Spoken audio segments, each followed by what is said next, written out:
올해 작황을 한번 보기 볼 텐데요. 여러분 올해 작황 어떤 것 같아요? 대박 날 것 같죠? 현재까지 모든 사람들이 얘기할 때, 야, 올해는 역대급이라는 얘기를 저한테 굉장히 많이 했어요. 올해 벼들이 이 끝이 울긋불긋하지 않아요? 비절 현상이 올해 오는데 일조가 너무 좋아요. 또 온도가 너무 높아요. 그러니까 광합성 작용을 왕성하게 하고 나서 보장을 시켜야 되는데 밤에 온도가 높으니까 무기호흡을 하는 거예요. 여러분들 잠잘 때 에어컨을 틀어놓고 자기 때문에 문제없이 자지만 얘네들은 에어컨이 없어요. 여러분 집에 있는 에어컨을 떼다가 틀을 수는 없는 거 아니에요. 그러니까 얘네들이 막 헐떡헐떡 되는 거예요. 막. 그러면서 양분을 다 소모를 해버리니까 올 같은 경우에는 비료기가 모자. 일조도 좋고 또 온도도 높았어요.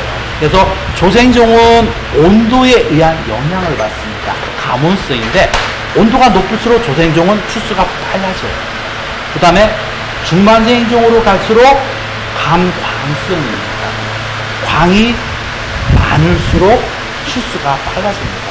그러다 보니까 올 같은 경우에는 온도도 높고 일조도 좋다 보니까 조생종이나 중반생종이나 추수가 전체적으로 빨라지는 거예요.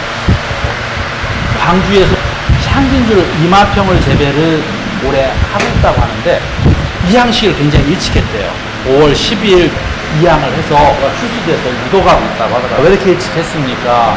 하니까 충남에서는 출수기가 8월 24일이기 때문에 5월 15일 이전에 이양을 하라고 했기 때문에 이분도 이제 충남에서 이제 종자를 가져가면서 일찍 나갔다 하더라고요. 나중에 이제 제 유튜브를 보면서 제가 너무 일찍 했군요 이렇게 하시는데 그분 같은 경우도 너무 좋다 역대급이다 얘기를 하시거든요.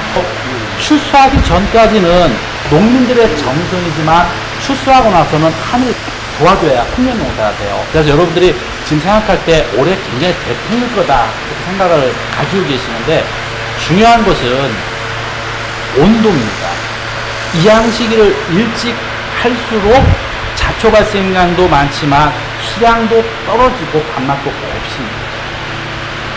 저는 추수할 때 추수하고 나서 40일 동안에 등수 적산 온도가 22도 이하가 돼야 됩니다. 지금 온도 몇 도입니까? 34도 계속 나갔고 평균 기온 적산 온도가 22도라고 했는데 1도가 높아지면 수량이 5%씩 감소가 돼요. 그 다음에 완전리율이라든가 이런 것들이 6%씩 토미가 떨어지고 단백질 함량이 높아집니다. 온도가 35도가 되면 불임이 돼요. 그래서 포장에 나가서 보면은 전반적으로 좀 울긋불긋하게 좀 된 것들이 좀 있어요. 앞으로 이렇게 고온이 지속이 된다고 하면 철립 중에 문제가 옵니다. 수량 구성 요소는 수수, 영화수, 등수비율, 철립중 이 네 가지가 있어야 되는데 출수하기 전에 수수하고 벼알수 이런 것들이 성립이 되지만 출수하고 나서는 철립중, 쌀알의 무게와 등수 비율이 영향을 미치거든요. 근데 지금 온도가 계속 높아진다고 치면 쌀알의 철립중 자체가 줄어들 수 있다는 겁니다. 앞으로 온도가 좀 떨어져 가지고 일교차가 있으면 등숙할 때 큰 문제는 없어요. 그렇지만 이런 식으로 온도가 9월달 지속이 된다고 하면요 실제적으로 수확하고 나면은 수량이 생각한 것만큼 안 나올 수 있는 그런 한 해고요. 제가 어제 동군산에 갔더니 가장 발생이 많이 된 게 홍명나방하고 유화명충 발생이 많아요. 홍명나방은 아래서부터 성충까지 기간이 굉장히 짧아요. 이 기간이 한 달 정도가 됩니다. 그래서 한 포장에 한 100가 성충이 있다고 하면 알을 80개 내지 90개를 낳거든요. 그럼 거의 10,000개가 돼버립니다. 그렇기 때문에 동시방지 해줘야 돼요. 동시방지 해줘야 되고 입이 한두 개 마를 때 약제를 쳐줘야 돼요. 그래서 홍명나방 피해가지고 굉장히 많이 나타나고 있고 유화명충 방제가 지금 제대로 안 됐더라고요. 그래서 동문산에 어제 갔더니 공동방제를 몇 번 했다고 하는데 유화명충 발생이 굉장히 심해요. 그 해의 기상을 보면 비가 자주 오고 온도가 낮은 경우에는 병의 발생이 많아요. 근데 이렇게 온도가 높은 해에는 추계 발생이 많아요.